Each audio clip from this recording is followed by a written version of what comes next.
The playback feature that comes bundled with LifeRing, even though it's not integrated into the menu. I'm going to add a marker here just to illustrate. I want to show you some movement. Make them a hostile C marker.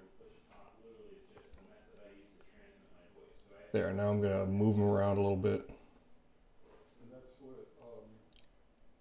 Move them here, move them here. Let me show you the DB readout. Okay, now to launch Playback, you're going to open up a File Explorer. Down at the bottom, a little folder. You're going to go to your local disk. You're going to go into Program Files x86. You're going to go to the Aegis folder. You're going to go to the bin folder.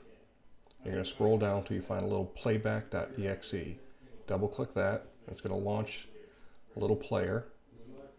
So you have to open a file to play it. So you're going to open File, and you're going to go into your C drive again, and you find Users. Now find what your default user is, user 1. Open up App Data, Local, Aegis, Log, and then Recordings. It's going to be dated.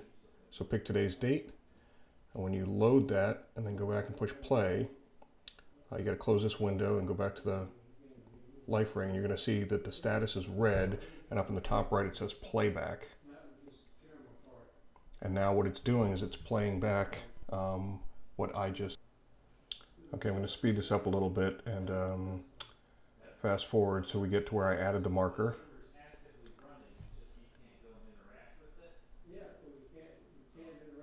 Any second now. There it is. And you're going to see me move it real quick. Well, didn't miss the little things because I was going too fast, but it will show you all the movements, and if I had messages or anything in there, they would all show up.